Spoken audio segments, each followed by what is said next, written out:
Ehrenwerte und zugleich eben dadurch in die höchste Verbindlichkeit.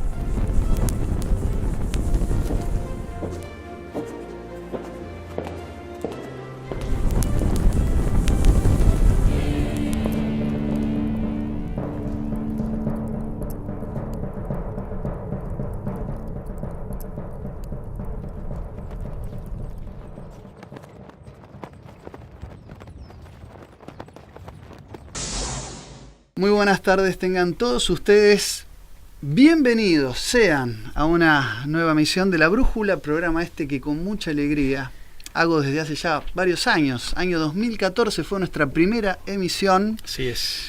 Junto a un gran amigo, Pablo Davoli, siempre saludándolo como corresponde. ¿Cómo andás? Estoy muy molesto. ¿Sí? ¿Por qué? Porque hace poco alguien comentó en uno de nuestros programas que dice que el único que envejece, Carena, es usted. Ah, no lo vi el comentario, ¿sí? Alguien compartió en las redes sociales el primer programa, el número 1. Allá por el año 2014. Si no mal recuerdo, fines de 2014. Y ¿no? advirtió un detalle que me puso realmente muy fastidioso. Y que es cierto, que estás exactamente igual. No, pero lo que pasa es que es al revés. Yo siempre tuve cara de viejo. Vos sabés que en realidad, claro, yo en esa época no tenía esta barba canosa y demás, y bueno. También es cierto eso, también hiciste un cambio de look. Sí, capaz que... No, pero yo estaba más joven y se nota. Bueno, los años pasan, la verdad que... Es que ya vamos para 8 años de La Brújula, si te pones a pensar con alguna interrupción, con algún intervalo, pero... Obviamente, y con algunos cambios. Bueno, la gente por alguna razón nos sigue tolerando, ¿no? Bueno, lo que no ha de cambiar es nuestra consagración a la 3 veces admirable Virgen de Schoenstatt, que es madre, que es reina, que es educadora, o victoriosa también, en algunas advocaciones así llamada. Nos ponemos siempre bajo su manto de protección y amparo para hacer este programa. Y queremos hacer una mención, ya que celebran nuestro país las 4 décadas. No sé si es motivo de celebración, pero sí de... Conmemoración. Honrosa conmemoración a nuestros héroes de Malvinas, bueno, por los 40 años de la gesta, ¿no? Tenemos que hacer alguna mención. La guerra del Atlántico Sur, la guerra más conocida como Guerra de Malvinas, en el año 82, la conmemoración justamente este último 2 de abril, y no queríamos dejar pasar esta emisión de La Brújula, que es apenas unos días posterior, para sumarnos al homenaje, primero a la reivindicación de la gesta como tal, de la gesta patriótica como tal, que más ampliamente es hispanoamericana, no solamente es argentina, aunque obviamente ante todo es argentina. Y en segundo lugar, rendir nuestro homenaje y nuestro tributo a los héroes de los que estamos tan orgullosos los argentinos, y por extensión estimo que de las naciones hermanas de Hispanoamérica también, pero a los héroes de Malvinas, ¿no? De la guerra del Atlántico Sur. Que aparte geopolíticamente tiene una importancia enorme, ¿no? Y su trascendencia histórica, este conflicto también ha tenido. Al punto tal de que tanto hablar de guerra de Malvinas como incluso del Atlántico Sur queda chico, ¿no? Por las implicancias que tiene. Creo que ya alguna vez abordamos algo sobre el tema, ¿no? Pero no queríamos dejar pasar esta ocasión como para rendir nuestro sentido homenaje y nuestro tributo más genuino y más profundo a nuestros héroes, ¿no? Efectivamente. Que nos iluminan, que nos inspiran. Bueno, en un programa de hace 1 o 2 meses atrás, por alguna razón, no recuerdo, digamos, por qué asunto, pero leímos la carta de Esteves. Así que del teniente Esteves, bueno, es uno de los varios ejemplos que se pueden citar, ¿no? Efectivamente. Bien. Bueno, Pablo, contento también por las repercusiones del último programa. Digo, porque estamos en línea con algo de trascendencia internacional y creo que la devolución dejó claro de que se notó la contribución. Es difícil decir algo novedoso sobre un tema tan trillado y tan exprimido por los propios medios de comunicación. Por momentos manoseado el tema, ¿no? Pese a su importancia, su gravedad. Exactamente. Sí, muy agradecidos estamos con el público por todos los comentarios recibidos y, bueno, también la cantidad de visitas que ha tenido el video, ¿no? Hoy quería con vos un poco compartir una cuenta y una deuda pendiente de hace ya algunos años, porque ha pasado por esta mesa siempre, como se dice en criollo, de refilón. Es decir, hemos pasado cerca del tema, pero nunca nos adentramos a abordar algo que es cierto, que está relacionado con situaciones escandalosas que sí han sido objeto de análisis en nuestro programa, como el Pizzagate, rituales con magia roja, y bueno, una serie de cuestiones de círculos elitistas, pero que ninguno tiene tanto peso como es la reunión anual en un campamento, en unos bosques, en lo que es California, como es el famoso Bohemian Grove. Nos han pedido en reiteradas oportunidades que volvamos sobre el tema para un poco explicarlo más detalladamente, y hace no mucho tiempo llegó a mis manos un libro de Robert Gutman, que es junto con Paul Koch, de los pocos que han abordado el problema o la temática Illuminati, así llamada, de manera lo suficientemente documentada como para que el nombre sí con el que se titula el libro, que es el libro negro de los Illuminati, no suene a conspiracionismo, la teoría conspirativa de baja monta, de panfleto, de internet, claro. Hoy sería sí, yo muy decimonónico lo claro, mío, ¿no? Pero sí, de panfleto. Es un libro muy documentado, seriamente redactado, obviamente que como todos los libros que abordan este tipo de temáticas, lo hacen con el criterio de poner a disposición una serie de información y prueba documental que no necesariamente cierra toda por completo. Hay que atar algunos cabos. Correcto. Algunos quedan a razonables especulaciones, porque no toda especulación es antojadiza, son razonables especulaciones en función de información con algún asidero o con alguna información certera que da lugar no a otra certeza, pero sí a una duda que, como bien decís vos y decía un viejo profesor mío, al que siempre recuerdo con cariño, dudas razonables. Sí, eso lo plantea bien, y hay varios autores en la misma línea, ¿no? que tienen esta meticulosidad en el análisis. Entonces, por un lado, afirman lo que se puede afirmar o lo que a criterio de ellos se puede afirmar, y por otro lado, plantean las conjeturas que tienen algún asidero y alguna razonabilidad. En ese mismo sentido está Anthony Sutton. Algo, si bien breve, hay en un libro muy interesante por otras razones, muy, entre comillas, predictivo, bueno, no sé si tan entre comillas, que es el libro Los amos del mundo al acecho, de 2015, de Cristina Martín Jiménez, que dedica un apartado también al Bohemian Group, pero bueno, algo también hay en donde ella plantea, dice, bueno, esto es lo que se sabe y esto es lo que, a partir de lo que se sabe, se puede llegar a inferir o se puede sospechar razonablemente. Pero bueno, hay varios así, ¿no? Caso de Anthony Sutton lo hemos mencionado para... Phoenix Letter. El Phoenix Letter del 96, si no mal recuerdo, de octubre del 96. En el caso de Sutton es el conocido profesor que escribió Wall Street y los bolcheviques, ¿no? Ya lo hemos mencionado en nuestro programa, pero en hemos dedicado un programa, el número 3 del ciclo 2014. Claro, del ciclo 2014, en relación a ese otro tema. Pero bueno, acá ha sido un autor también citado, ¿no? Pero bueno, te interrumpí. No, bueno, como para introducir el tema, es si efectivamente existen círculos de la élite, sobre todo vinculados a la alta alcurnia del poder norteamericano, que se reúnen anualmente en un campamento donde misteriosos rituales cargados de una misteriosa simbología satánica, porque vamos a decirlo sin ambajes, lo es, generan sacrificios, ¿no? Sacrificios que vendrían a ser sacrificios humanos. Es un tema disparatado, así lanzado, pero en un documental, Dark Secret Inside the Bohemian Grove, Secretos Oscuros dentro del Bohemian Grove, Alex Jones, que es un periodista de la cadena InfoWars, que fue el primero en denunciar esto abiertamente, ya contaba la anécdota de que en el 23 de julio del año 2003, cuando todos los medios de comunicación decían que no había ninguna posibilidad de que Arnold Schwarzenegger, el actor, pueda llegar a ser gobernador de California, quinta economía mundial, recordémoslo, California por sí sola lo es.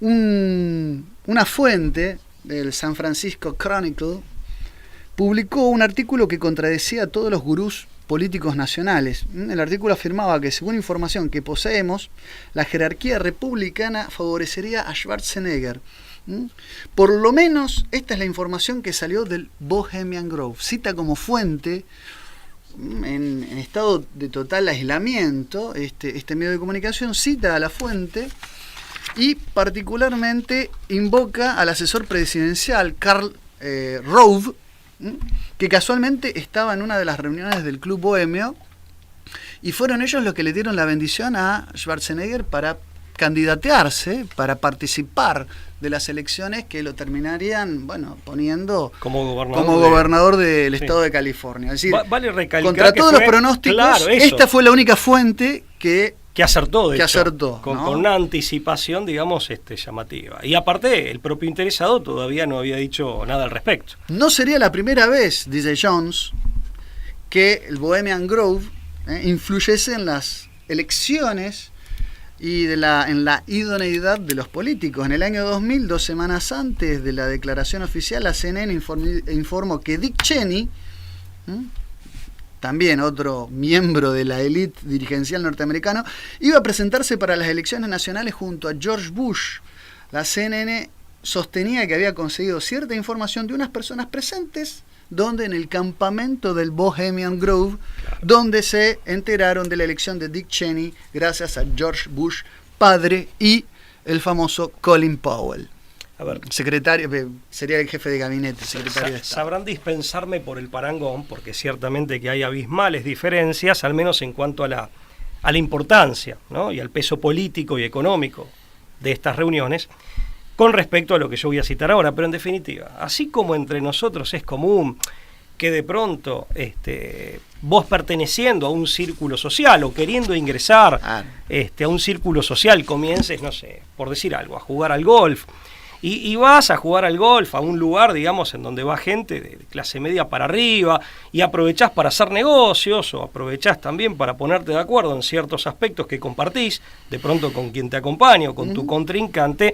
Esto que muchas veces pasa en la clase media, en la clase alta vernácula, obviamente a este nivel se da de un modo mucho más sofisticado, e insisto, sabrán ustedes disculpar las enormes distancias que hay, pero como para establecer un parangón que a la persona de a pie, que somos nosotros, nos permita figurarnos de qué estamos hablando.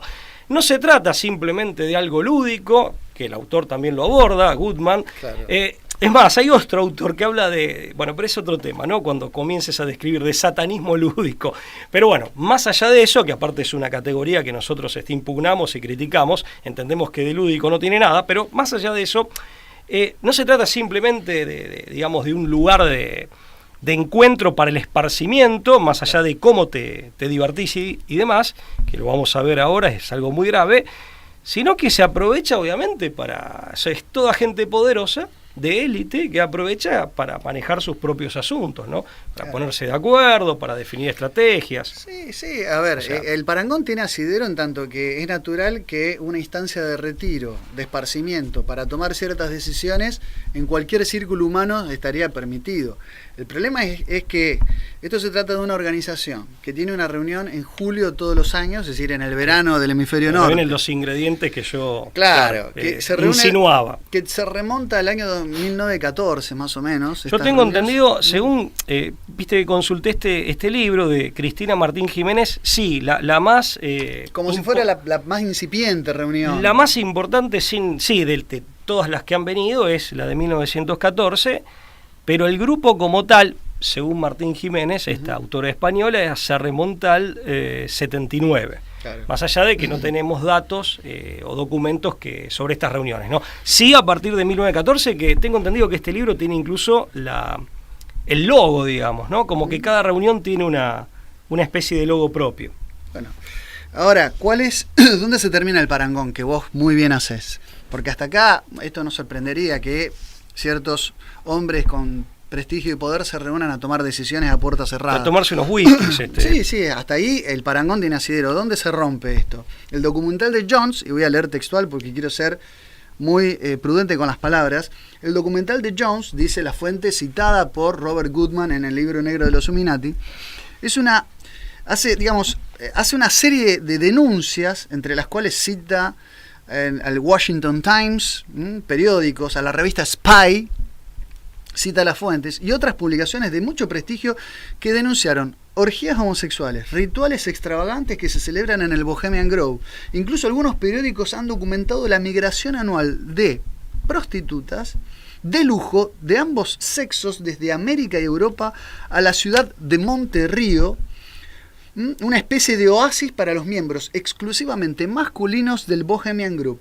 Jones afirma que es difícil encontrar este tipo de información en los medios de comunicación, que la mayoría están controlados, ¿no?, por las mismas manos que organiza este tipo de citas. No te quiero robar letra, porque sé cuán bien preparaste el tema. No, vamos sabemos que hay detalles, por lo menos a la luz de esta bibliografía, que hay detalles más escabrosos todavía, ¿no? Sí. O sea, por lo menos Goodman habla siempre en calidad de denuncias. Martín Jiménez también lo hace. Más por encima, pero también lo hace. Y el mismo Sutton, según refiere Goodman también, se habla de pedofilia, claro, e incluso de asesinato ritual, ¿no? Bueno, hay un relato en este mismo libro de Goodman, ¿no? Vamos a ver qué es lo que pasó. El 15 de julio del año 2000, Alex Jones, periodista de la cadena Infowars, se infiltra en una de las reuniones, junto a su colaborador Mike Hudson. Hay un video, yo no sé qué tanto se puede conseguir todavía, donde están a distancia las filmaciones de un ritual misterioso frente a un búho de piedra gigantesco, pero en este libro se relata bien la crónica, digamos, de lo que fue esa infiltración, ¿no? Desde el 15 de julio del año 2000, Alex Jones y Mike Hudson, equipados con 2 cámaras de video disfrazados de miembros del Bohemian Club, se infiltraron en la finca del Bohemian Grove para poder mostrar al mundo lo que hacen los señores que ostentan el poder. Jones contó que el campamento más exclusivo del mundo está formado por grandes cabañas de madera construidas en la pared de un desfiladero al pie de una cadena de colinas y acantilados de más de 100 metros de altura. Es decir, es como un bosque, pero cercado por un desfiladero, tal cual. A la finca se entra por una única puerta en la zona norte, por una carretera asfaltada, la Bohemian Avenue, así se llama, la avenida Bohemia. A unos 100 metros de la entrada principal, Jones y Hudson se bajaron del coche y encontraron una especie de fosa. Toda la zona al lado de la carretera, hasta el pie de los acantilados, había sido excavada e inundada de agua. Con cierta dificultad pudieron cruzar esa zona pantanosa y después trepar por un terraplén, donde se encontraron una especie de gran acampamento supuestamente utilizado por los empleados del Bohemian Grove. A unos 100 metros de este lugar había otro acampamento lleno de coches de lujo, supuestamente para el uso de los miembros. Después de evitar los 2 primeros puestos de seguridad, los 2 investigadores decidieron tomar una de las camionetas del Grove, que se empleaban para llevar a los miembros del club bohemio a su alojamiento. Pasaron por el puesto de seguridad principal y se encontraron dentro ya de lo que es el Bohemian Grove. Al cabo de unos minutos se bajaron del vehículo para poder esconderse mejor entre los árboles y esperar la noche. Con la llegada del atardecer comenzaron a oír cantos que subían desde el desfiladero. Al caminar, interrumpime cuando quieras si querés hacer una acotación, el relato no es muy largo. Vieron miles de hombres ebrios cantar debajo de las enormes acequias. Dice, se veían grandes cráneos colgados de los focos, búhos satánicos con ojos iluminados y otros adornos relacionados con la muerte. La multitud, cuenta Jones, empezó a dispersarse utilizando diferentes caminos hacia el lago. Jones y Hudson se mezclaron entre el grupo de hombres que se dirigía a la orilla oriental, a unos 100 metros de su extremo norte, donde se encontraba el pie de la estatua de Moloch, que es el búho que representa a Minerva. Este famoso búho que Minerva es la Palatenea en versión romana, que se encuentra misteriosamente en los famosos billetes de $1, que también han aparecido. Que más allá del sentido que recibía en la mitología greco-latina, claro, lo cierto es que ha sido reivindicada modernamente como un símbolo de la supuesta iluminación del ocultismo. Claro, bueno, eso... Illuminati, iluminación, ocultismo. Tal cual. Conocimiento, ¿no? Eso Ustedes saben que la luz falsa viene de... Claro, exacto. La luz mala, como dicen en el campo en Argentina. Exactamente. El sol se había puesto detrás de una colina, y el paraje estaba tan oscuro que ni siquiera se veía la otra orilla del lago. Se empezó a levantar la niebla y sobre el agua volaban bandadas de murciélagos. De repente, bien digo, en el interior. Han escogido el escenario. No, el lugar es espeluznante. De repente, del interior del bosque aparecieron primero varias antorchas, flanqueando a unos 60 sacerdotes vestidos de negro con sus caras pintadas de blanco, y entre ellos un hombre cuyas vestiduras representaban a la muerte, el cual tiraba de una especie de carro en cuyo interior había un cuerpo atado. El famoso dual care. Después vamos a ver qué es eso. En la ribera occidental del lago se habían desplegado grandes cortinas negras que pendían de los árboles y el carro, y los sacerdotes se pararon detrás de ellas.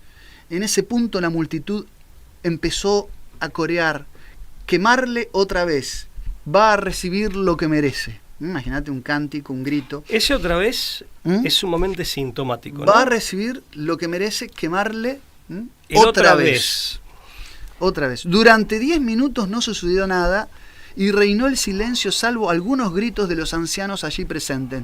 Quemar a ese bastardo, matarle, eso es lo que merece. No es una reiteración, perdón. No hay un odium Christi acá, no es una reiteración por el otra vez del crucifícale, porque... ¿Por qué otra vez? Yo pensé eso. Bueno, ahí hay mucha tela para cortar. Máxime por el contexto en el que se da, no solo por la simbología, sino por los sujetos que participan de esto, y aparte por la deidad, sí, mejor dicho, hay connotaciones anticrísticas desde claro. Por eso digo, cabeza, ese ¿no? Otra vez es sumamente sintomático, tal cual. A unos 100 metros donde estaban Jones y Hudson, en el lado norte, el dios búho permaneció en silencio. Nadie le estaba prestando atención. Todo el mundo parecía estar fijando la vista en lo que sucedía detrás de las cortinas negras. Jones no puede afirmar si se trataba de un muñeco o de un ser humano, lo veía a lo lejos. Sí que vio cómo el búho se iluminaba gracias a unos focos. Desde atrás de la estatua salieron corriendo unos 100 sacerdotes vestidos con túnicas negras, la mayoría, pero también los había con rojas, plateadas o verdes. A continuación, yo lo que recuerdo del video es que eran esas capuchas cucurucho tipo Ku Klux Klan, digamos, ¿no? Con la cara tapada. A continuación, el sumo sacerdote hizo su aparición y recitó distintas oraciones de los muertos. Tras abordar al búho durante unos 20 minutos, habló sobre las bondadosas ciudades de Tiro y de Babilonia. De hecho, esto es la reconstrucción de un ritual babilónico. Era precisamente en el reino de Babilonia, junto a la ciudad de Caná, donde hace miles de años solían quemar niños y niñas ante el dios brujo Molej o Moloch. Que después, fenicios y cartagineses retomaron esa... Por eso siempre lo hemos dicho. Lo hablamos el último miércoles, claro, ¿no? El horror y la aversión que los romanos sentían hacia Cartago era más que nada por este tipo de cosas. Como parte de la espectacular representación, ya termina el relato, en la orilla occidental se vio un barco antiguo de los empleados para surcar ríos, que avanzaba con un largo remo que lo impulsaba, ¿no? Con el hombre disfrazado de muerte. Atado a la proa estaba el cuerpo inerte. Al llegar a la orilla, el cuerpo fue entregado al sumo sacerdote, que esperaba a los pies de la estatua. A continuación, 2 sacerdotes con túnicas negras acariciaron el cuerpo sacrificial colocándolo delante de Molej. Del cuerpo salió una voz suplicando que no le matara, un ruego que oía todo el mundo por medio del sistema de altavoces. Estaba amplificada la voz. Por eso él no dejan de ser yanquis, o sea, tienen todo perfectamente tecnológicamente. Por eso Jones nunca pudo la mediación acá tecnológica del parlante, el microfonado que había en este ritual, como vos decías, además de ser una yanquinada, por así decirlo, la frivolidad yanquinada, es lo que le impidió a Jones advertir si los gritos provenían efectivamente de una persona, o si era una grabación atada, o de otra persona, o si había una grabación u otra persona que emulaba y representaba una puesta en escena. Más allá de Jones, las denuncias están, ¿no? Por supuesto. Las denuncias, según recogen varios autores, existen. No hubo misericordia y lo colocaron sobre el altar. El sumo sacerdote ordenó quemar el cuerpo del llamado Dul Kear, la despreocupación. Eso significa, ¿no? El simbolismo es el dulce a la despreocupación. Sobre el altar había una lámpara grande de piedra que ardía y que se conoce como la llama eterna. El sumo sacerdote encendió una antorcha con esta llama. A pesar de las reiteradas peticiones de misericordia, el sumo sacerdote bajó por los escalones al lado del altar y prendió fuego a la pira bajo el cuerpo. Decía a la multitud que leería las señales en los restos una vez consumido el fuego, como si hiciera una lectura de las cenizas del cuerpo calcinado, una antigua tradición oculta. El cuerpo seguía gritando y chillando de dolor mientras su carne ardía y decenas de pequeñas cruces metálicas al lado de la orilla del lago, acá está la invocación anticrística, empezaron a quemarse.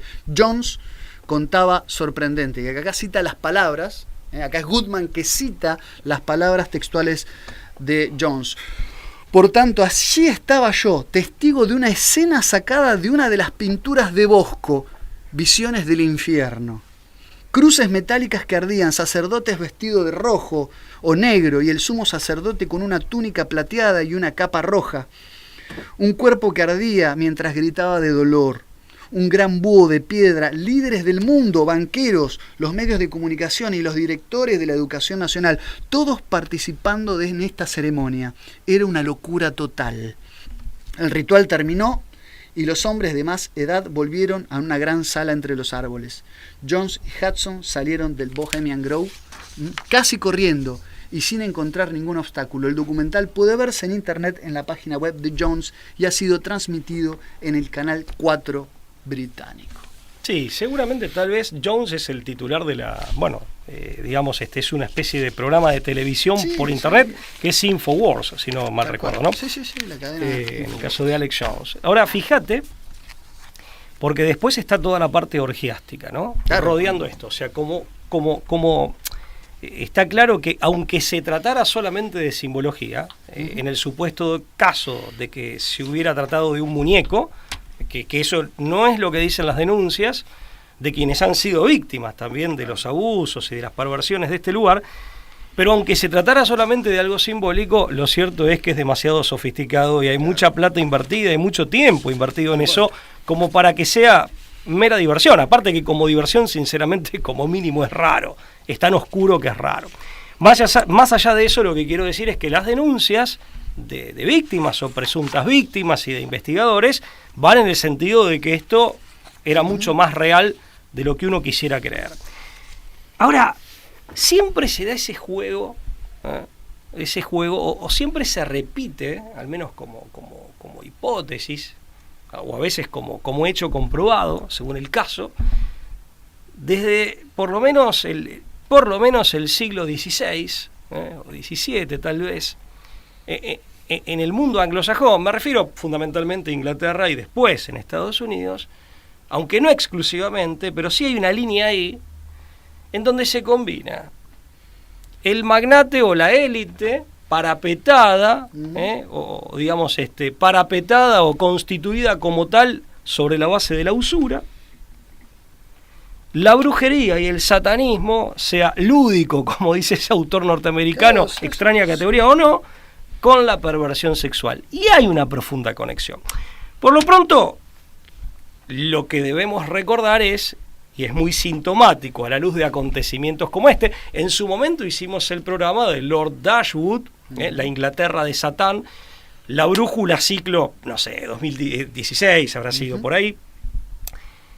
Claro, aquí ya estando en Conclusión TV, el primer programa lo dedicamos a John Dee, estamos hablando del siglo XVI ahí, en donde se ve esta combinación de usura, brujería, satanismo, ocultismo como mínimo, y también la perversión sexual, pero nos remitimos a lo que ya hemos dicho en esos programas, pero tiene una lógica. Evangélicamente ni hablar, ¿no? O sea, eso desde ya, no solo porque pensá que cuando Cristo es tentado en el desierto, la tercera tentación es los reinos de este mundo, si te arrodillas y me adoras, que es la tentación luciférica, en donde Cristo responde, muy contundentemente, apártate de mí, etcétera, ¿no? Lo que ya sabemos. Pero evidentemente ahí hay una conexión, y esto está más allá del Bohemian Group, está profundamente arraigado en esas élites.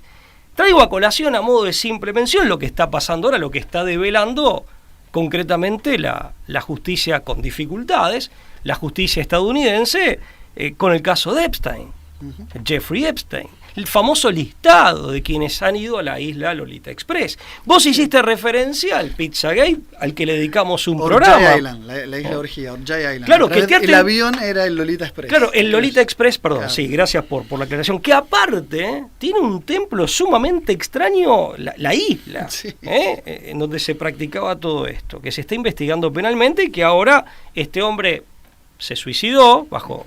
Aparentemente esa es la versión oficial. Sí, circunstancias que no podemos clarificar, ¿no? Está seriamente comprometida su pareja, la que era su pareja, que es esta mujer Maxwell, hija de un conocido empresario vinculado al MI6, ¿no? Británico.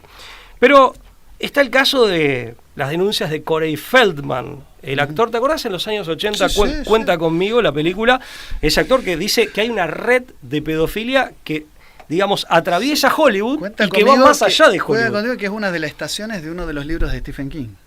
Stephen King cuenta una historia en 4 estaciones. Una de las estaciones es el relato de Cuenta conmigo, si no me equivoco. Si la memoria no me falla. Bueno, pero sí, los Goonies. Muchas otras, ese tipo de películas. Era un actor joven de la época, de los 80. Que prometía muchísimo. El tipo se aparta, deja de lado su carrera, que se ve truncada por las denuncias que ahora, siendo un hombre cuarentón, 40 y cortos, hace de que fue sometido a todo tipo de abusos, y él denuncia que hay toda una red. Claro. Sabemos que aparte Hollywood es de élite, no solo por lo caro que es tener una productora cinematográfica máxima esa envergadura, sino porque sabemos, esto está también en nuestro libro La Guerra Invisible, que es un ámbito, al igual que todo el ámbito mediático estadounidense, terriblemente oligopolizado, es decir, concentrado en pocas corporaciones que a su vez están concentradas en pocas manos, que son accionistas controlantes. Entonces, y hay hombres como Brad Pitt, por lo menos según hicieran trascender algunos medios hace 2-3 años atrás, que dicen, mire, esa red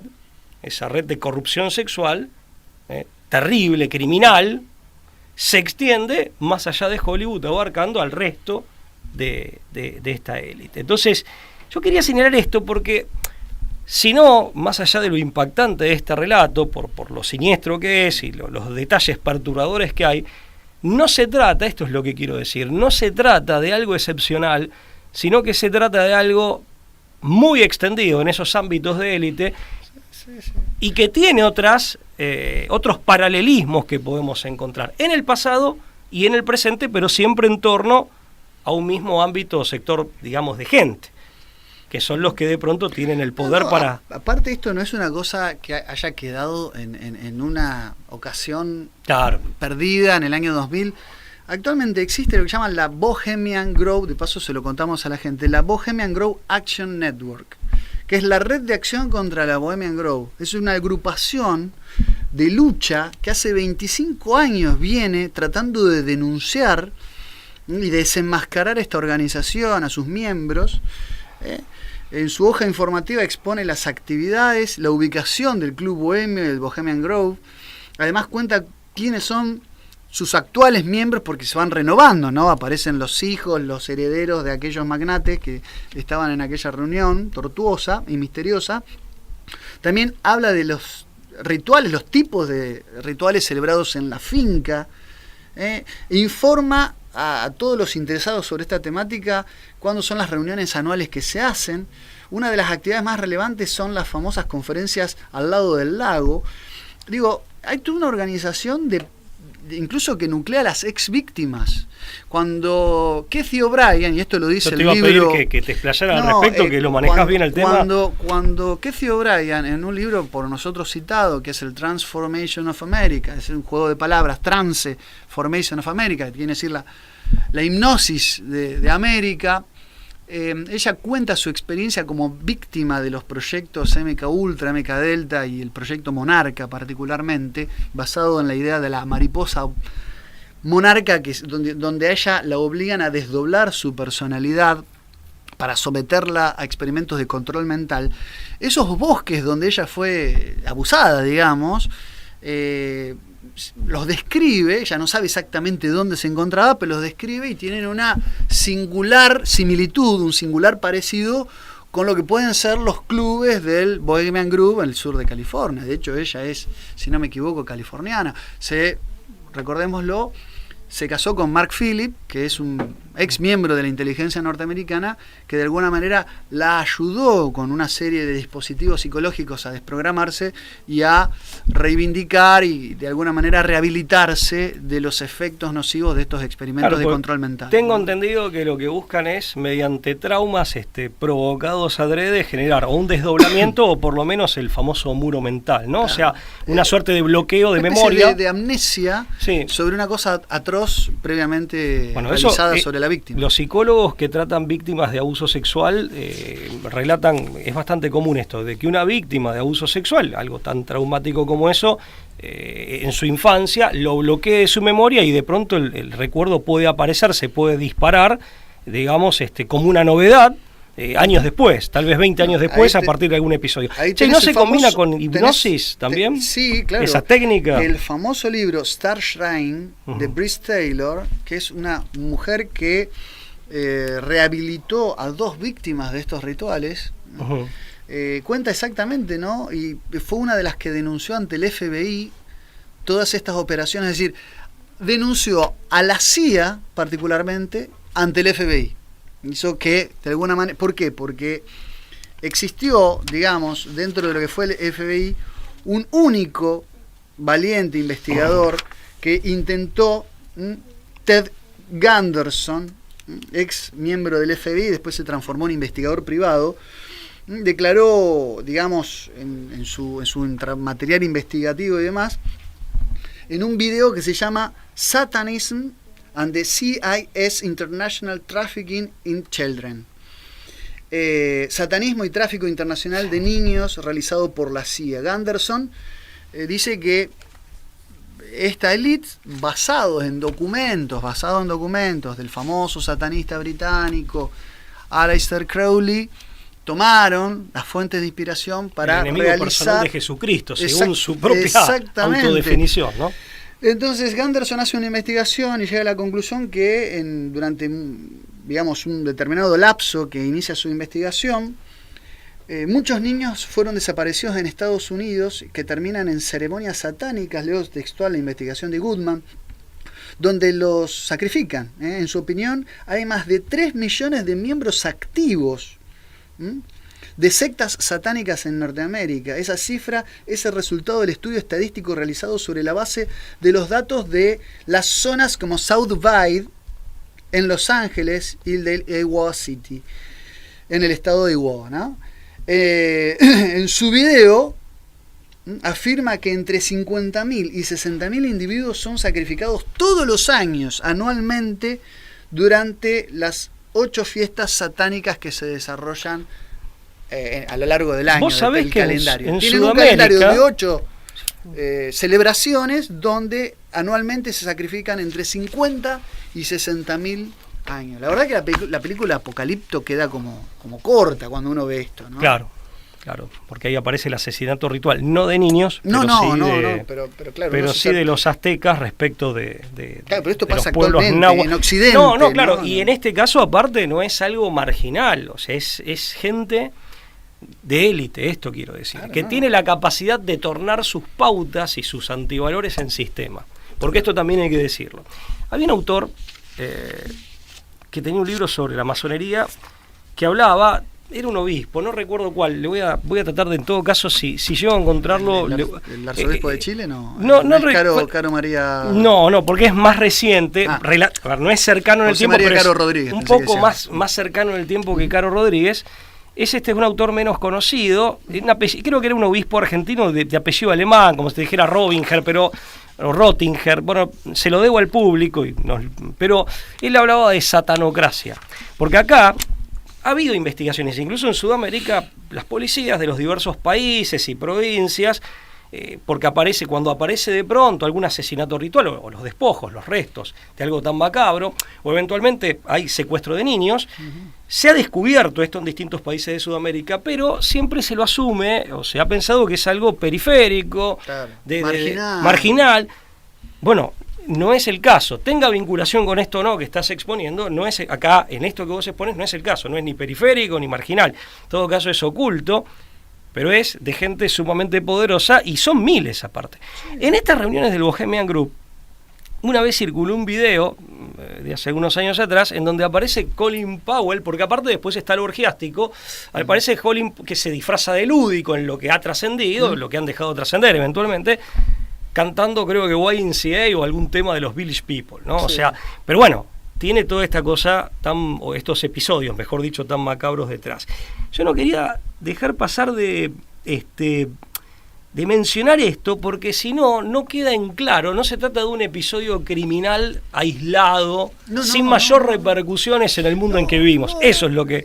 pero quiero decir esto, el Bohemian Group, como lo concibe Jones en función de lo que vio, estaría vinculado con el poder que detentan estos personajes. Claro. Es un pacto fáustico, es una invocación retributiva del poder que ya tienen y que necesitan seguir acumulando. Por eso quería ir al Evangelio. Por eso quería ir al Evangelio cuando el diablo lo tienta a Cristo en el desierto, y la última tentación le muestra los reinos de este mundo.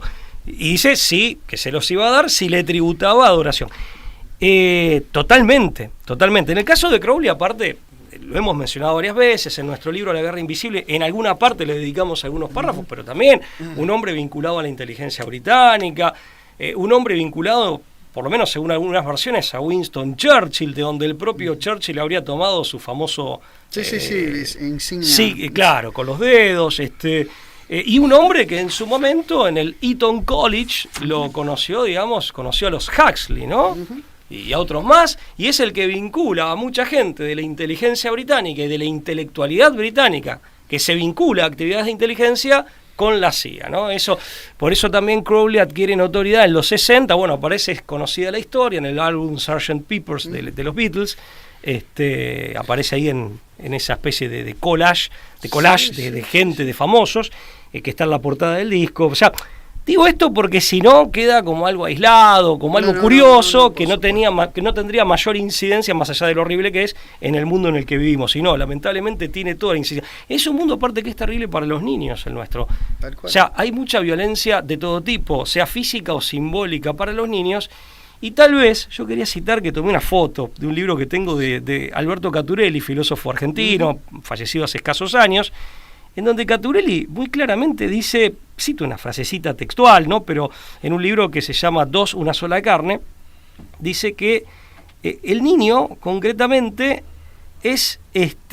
refleja en su pureza, el niño refleja de alguna manera la divinidad. Es imagen, claro. Entonces, no estoy encontrando la cita textual que quería hacer, pero no importa. Es un poco era la idea. Claro. Y fíjate que en estos hombres tan profundamente corrompidos, en estos hombres que justamente tal vez en la persecución del poder o en el intento de conservar el poder y que construyen este mundo tan horrible en el que vivimos, son los responsables mayores de este mundo horrible en el que vivimos, estos hombres, justamente contra quienes principalmente atentan es contra los niños, ¿no? Y ahí también me acuerdo del Evangelio, la admonición de Cristo, ¿no? Claro, contra todo aquel que escandalizara a un niño, que más le habría valido atarse una piedra de molino al cuello y ser arrojado al mar. Bueno, Valerie Woolf, que es otra de las psicólogas que recuperó, que rescató, que rehabilitó, digamos, a víctimas del control mental y estos rituales. Particularmente en el caso de Woolf, documentó los nombres de los proyectos de investigación y los nombres de las personas involucradas. Representó a dos supervivientes, Claudia Mullen y Chris de Nicola Ebner. Apuntó lo que habían vivido. Declararon que fueron sometidas a descargas eléctricas, medicación alucinógena, desarticulación de sus extremidades, o sea, torturas sometidas al claramente. Actos sadomasoquistas, hipnosis y privación sensorial. Que también es una forma de tortura, tal cual. Claro, cuando estas sesiones sensorial de tortura acababan, según el relato de Nicola Ebner, Chris de Nicola Ebner y Claudia Mullen, eran encerradas en jaulas y eran como, digamos... Sí, eran objeto también de, según cuentan, de violación. Si no me violadas recuerdo, ¿no? sistemáticamente. Sí, cosa horrorosa. Una cosa horrorosa, o sea, como para ver algo de lo que ahí pasaba. ¿Sabés qué pasa, Ahora, Lucas? El grado máximo, a la luz de Castellani, ¿no? En Psicología Humana, también hemos hablado de ese libro, el grado máximo de corrupción de una persona, en definitiva. A ver, este es un ámbito en donde en este satanismo lúdico, según esa extraña categoría, con la que intentan bajarle los decibeles o presentarlo como menos grave de lo que en realidad es, que es terrible, ahí es un espacio en donde se liberan las fuerzas ínferas, ¿no? O sea, se liberan los bajos instintos, que ya de por sí... Pero en realidad estamos hablando de sujetos que están corrompidos en su totalidad. Están corrompidos completamente. Y el grado máximo, a la luz de Psicología Humana de Castellani, que él cita como a von Monachov, al mismo Aristóteles en su momento le llamaba la atención, es lo que Castellani llama demonismo, en donde Castellani, hablando ahí más como, digamos, como doctor en teología, en psicología, y como teólogo dice, es lo que termina escapándosele a la psicología como ciencia empírica, que los propios grandes psicólogos y psiquiatras lo han reconocido, uno de ellos von Monachov, director célebre del psiquiátrico de Zúrich, en principios del siglo XX, que hay algo más.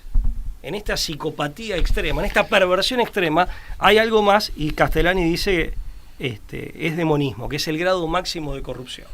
Bueno, ¿quiénes participan de estas reuniones probadamente o documentadamente? Bueno, algunos los hemos mencionado, como para decir que no nos quedamos en mera... El asesor presidencial Karl Rove, Colin Powell, ¿no? Secretario de Estado.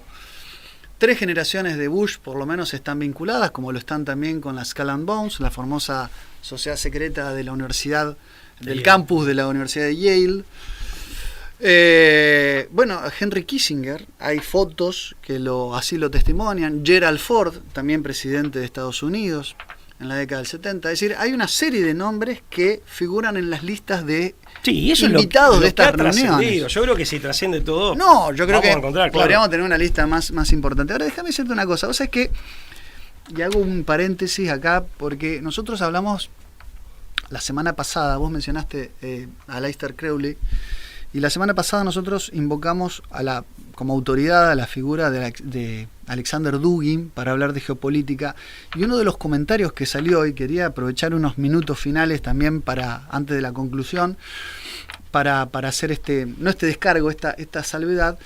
En su juventud se declaró de manera manifiesta admirador Alexander Dugin de Aleister Crowley, y nos preguntaron ¿qué opinan ustedes de las laudatorias, de las elogiosas sentencias que disparó en su momento Dugin sobre la figura de este famoso satanista británico? Bueno, 2 cosas, porque yo lo he consultado, no voy a hacer una defensa, me parece un horror prima facie, pero sí, esto lo hablé con Alberto Buela, que ha tenido quizás más trato con él, y él dice que en su juventud Dugin, carente de una teología profunda, incursionó fascinado por fuentes espiritualistas, buscando una tradición perdida, tratando como arquegueta, ¿no? de la espiritualidad.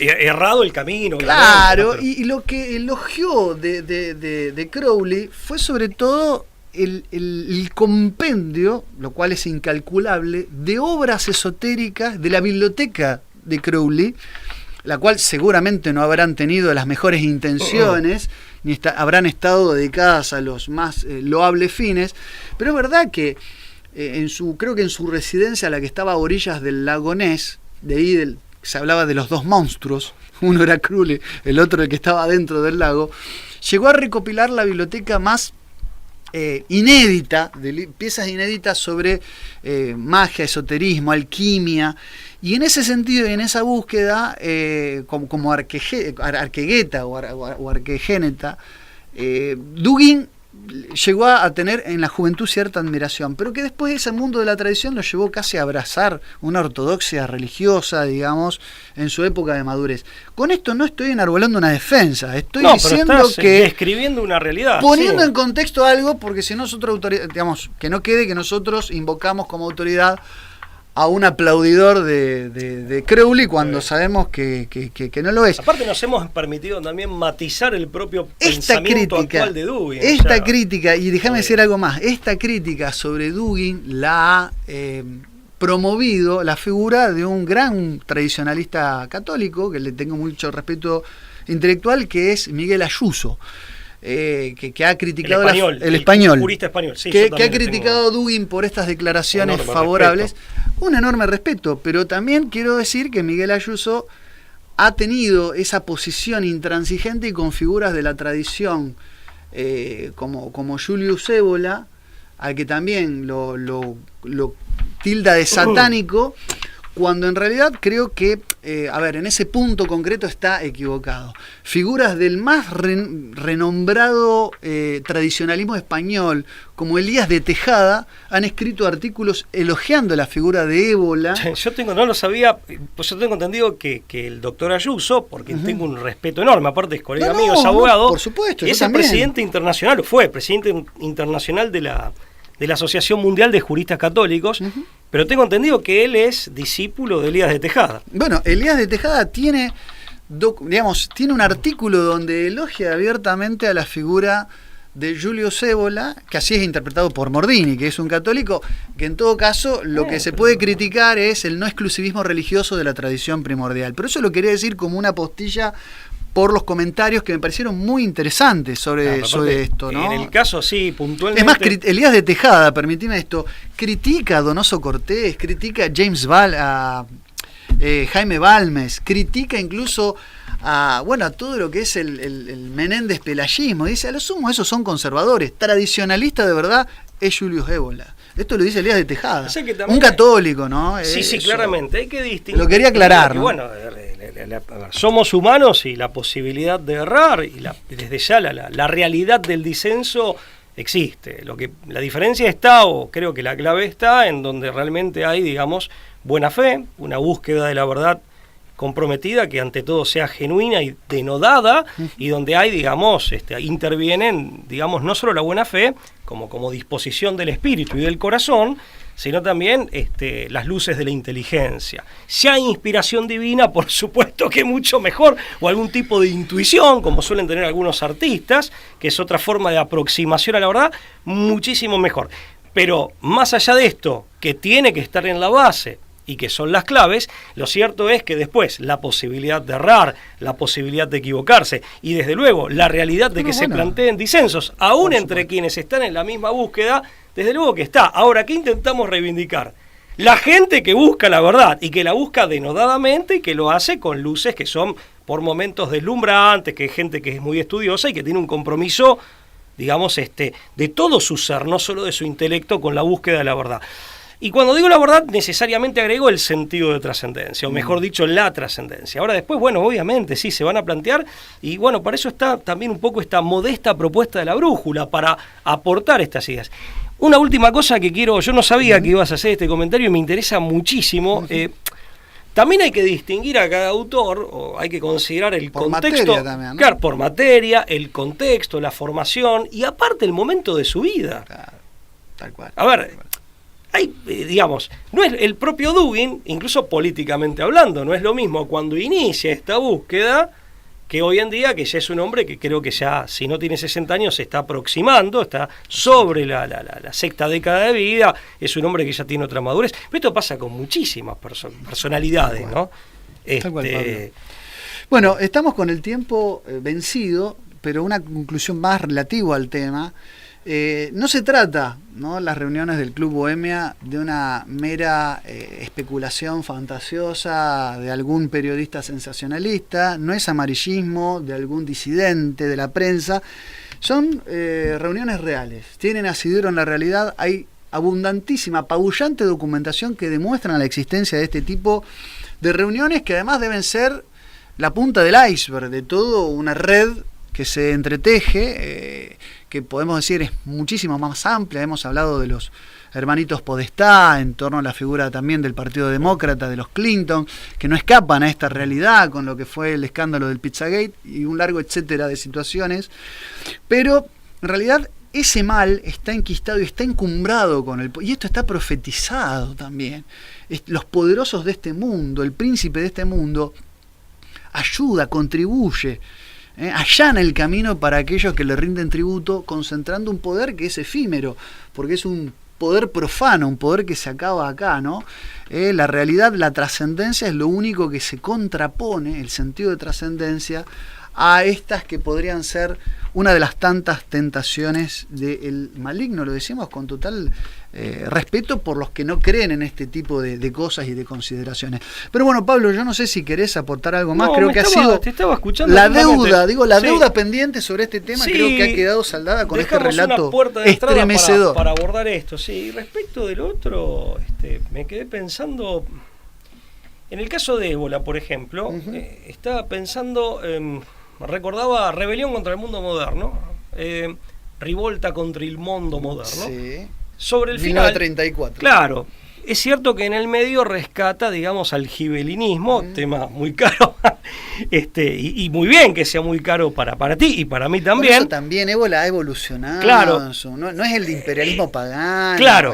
Va haciendo un recorrido. La crítica del cristianismo, que yo no comparto de Ébola, creo que parte de una mala interpretación del cristianismo, la crítica del cristianismo sigue a lo largo de todo el libro. Sin embargo, la última parte del libro está escrito sobre el final de la Guerra Fría, en realidad de la década del 70, bueno, sí, últimas décadas de la Guerra Fría. Cuando habla de Estados Unidos y Rusia, habla abiertamente, tiene una idea escatológica, me corregiría Castellani, y sobre el anticristo, la figura del anticristo, que es perfectamente consistente, compatible con la escatología católica, que yo considero verdadera. El que la tenía muy clara, segunda reflexión al respecto, así improvisada, era Castellani. Vos lees a Castellani nunca se aparta, en el caso de quienes somos católicos, de la ortodoxia católica, pero sabe reconocer las concomitancias, los aciertos y los avisoramientos de la verdad que hay en una multiplicidad de autores. No incluso necesariamente claro, Castellani en ese, y nadie va a dudar de la ortodoxia católica de Castellani. Pero bueno, mira, me quedé pensando en eso. Mainviel hizo lo propio, imagínate Castellani. Tal cual. Pablo, un gustazo como siempre charlar de estos temas con ustedes. Los invitamos a reencontrarnos dentro de 15 días, como siempre, acá por la pantalla de Conclusión TV, este lugar que se ha vuelto nuestra casa. Gracias. Chao, hasta luego.